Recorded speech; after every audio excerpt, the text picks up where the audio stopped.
নমস্কার বন্ধুরা, আমার চ্যানেল বাঙালি আনাতে আপনাদের সবাইকে স্বাগত। আশা করি সবাই ভালো আছেন। তো আজকে কলার রেসিপি নিয়ে এসেছি। কলা দিয়ে বড়া বানাবো। আর শীতকালে ঘরে কলা থাকলে কলা খেলে ভীষণ কাশি হয়, বাচ্চা কাচ্চার নিজেদেরও প্রবলেম হয়ে যায়, ওই জন্য খাই না। তো কলাগুলো ভাবছি কি করব, তো বড়া বানিয়ে নিই। এখানে আমি সুজি ভিজিয়ে নিয়েছি 3 কাপ মতো। সুজিটাকে দিয়ে ভিজিয়ে রেখেছি, তাহলে ভালো হয়। আর সুজিটা এর মধ্যে আমি দিয়ে দেবো। এখানে প্রায় 1.5 ডজন মতো কলা আছে। আর শীতকালে পিঠে পায়েসের সময় এখন বড়া খেতেও বেশ ভালো লাগে। আর এখানে আমি 3 কাপ ময়দা নিয়ে নিয়েছি। এর মধ্যে আমি জল দেব না।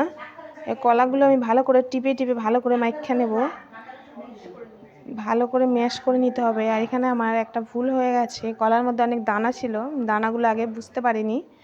তো এখন আমি কলাগুলো যত টিপতেছি তার মধ্যে দিয়ে কলার দানাগুলো বেড়াইতেছে। তো দানাগুলো এখন আমার বেছে নিতে হবে আবার।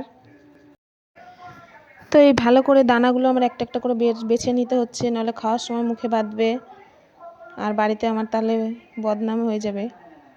যাই হোক, দেখুন কতগুলো দানা এখানে ভেসে রয়েছে, সব আমাকে এখন বাছতে হবে।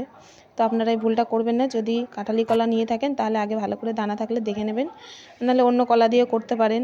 আর এর মধ্যে আপনারা অনেক কিছু অ্যাড করতে পারেন, একটু গোলমরিচ অ্যাড করতে পারেন, আর চাইলে মোরব্বাও দিতে পারেন। তো যথারীতি আমি কলাগুলোর দানা ফেলে চেষ্টা করছি, তাও কোথা থেকে বাইরেতেছে। দেখেন ওইখান দিয়ে একটা মুখ বার করছে, ওইটারও হেলাই। আর কি করুম, ভুল তো হইয়া গেছে, যা হয়ে গেছে গা। তো এখন আমি এটা ভালো করে ফাটাইয়া মাইখা লইতে হইব, ভালো করে ফাটাইতে হইব। না বা যদি ভালো করে ফাটানো হয় তাহলে কিন্তু বড়াটা ভালো হবে না। তো বড়াটা স্পঞ্জ হবে, নরম। যত ডোটা ভালো হবে তত বড়াটা খেতেও সফট, তুলোর মতো নরম হয়ে যাবে। এই দেখেন আর একটা বেড়াইছে, দেখছেন? এগুলোরে আগে জানলে এই কলা দিয়ে বানাইতাম না, অন্য কলাই আনতাম। তো এর মধ্যে আমি এবারে পরিমাণ মতো চিনি দিয়ে দেবো। তো 3 কাপ মতো চিনি দিয়ে দেব। আর চিনি দিয়ে বেশ কিছুক্ষণ মাখিয়ে তারপরে চিনিটা যতক্ষণ না গলে ততক্ষণ রেস্টে রাখতে হবে। নইলে ওই চিনিটা যদি না গলে, ওই অবস্থায় যদি বড়াটা করা হয়, বড়াটা কিন্তু পুড়ে পুড়ে উঠবে। তাই জন্য চিনিটা যতক্ষণ অবধি না গলছে ততক্ষণ এটাকে আমি কিছুক্ষণ মাখবো। মেখে নিয়ে তারপরে কিছুক্ষণ রেস্টে রাখবো। দেখুন ভালো করে চটকায়া মাইক্কা লইতেছি। হ্যাঁ, এরকম চটকায়া আপনারাও মাইক্কা লইবেন, দেখবেন খাইতে কি স্বাদ। অনেকক্ষণ ধরেই মাখছি এটাকে। তো এবার এর মধ্যে আমি কটা কিশমিশ দিয়ে দেব।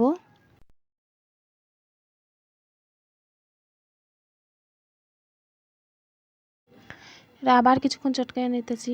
দেখবেন যত ভালো করে মাখবেন তত ডোটা সফট হলে, মানে খেতেও বেশি ভালো লাগবে, কলার বড়াগুলো বেশি সফট হবে।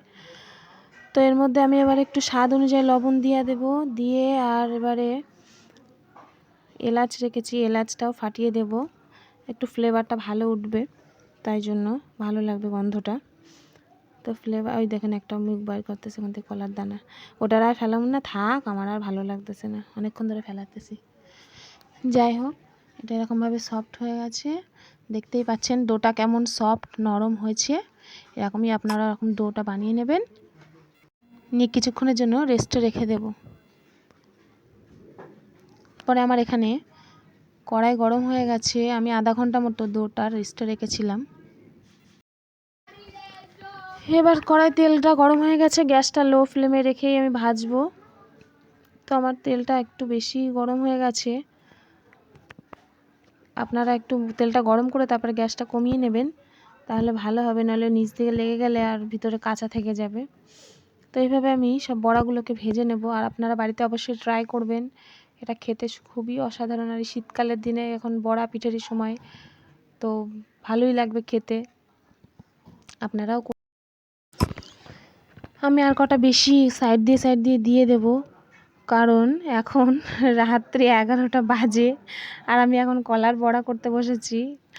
তো একটু পরেই সবাই খেতে আসবে, তো দেখবে যখন খাওয়ার সময় আমি এইসব করছি, তাই জন্য আমি তাড়াতাড়ি করে বড়াগুলো ভেজে নেব, যাতে ওদের খেতে আসার আগে আমার বড়াটা হয়ে যায়। ওই পিঠটা হয়ে গেছে, এবার এই পিঠগুলো আমি আস্তে আস্তে পাল্টিয়ে দেব। দেখুন লাল লাল হয়ে গেছে, গ্যাসটা একটু কমিয়ে করতে হবে, আমার একদম হাতে সময় একটু কম আছে, এই জন্য তাড়াতাড়ি করার চেষ্টা করছি। আপনারা একটু আস্তে আস্তে সময় নিয়েই করবেন। এটা পাল্টাচ্ছে দেখছেন, ঘাওড়া দেখেন, দেখেন কত বড় ঘাওড়া, পাল্টাতেই যায় না। দেখেন দেখেন, পাল্টাবে না মানে, না পাল্টে ছাড়বো নাকি? এই দেখেন, এইগুলো হয়ে গেছে। এইগুলো একটু সাইড দিয়ে মাঝখানে দিয়ে দেবো, যেগুলো হয়ে গেছে ওগুলো একটু সাইডের দিকে দেবো। তো কোনোটা লম্বা হয়ে গেছে, কোনোটা গোল হয়েছে, সবকটা সমান হয়নি, কিন্তু খেতে সবকটাই ভালো হবে। দেখুন ভাজা হয়ে গেছে, লাল লাল হয়ে গেছে। এবার আমি এগুলো ফটাফট তুলে নেব, নিয়ে আবার পরেরগুলো দেব। তো ওগুলো তোলা হয়ে গেছে, আমি আবার এগুলো ভেজে নিই, একা একা দিয়ে দিই এভাবে।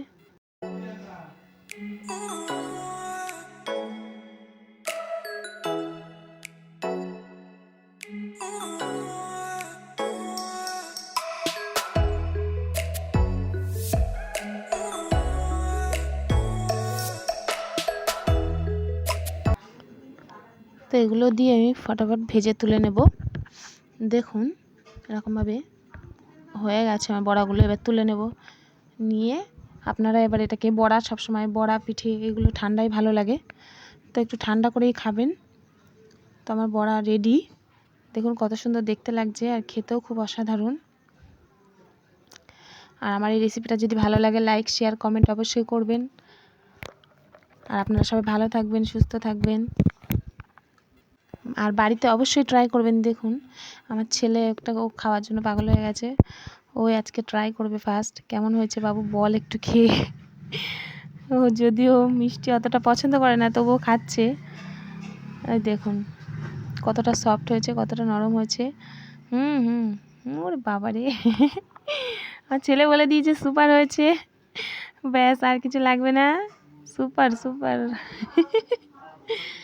ও বলছে খুব খুশি, তাহলে আমিও খুব খুশি, আমার সন্তান খেয়ে খুশি। আপনারা সবাই ভালো থাকবেন।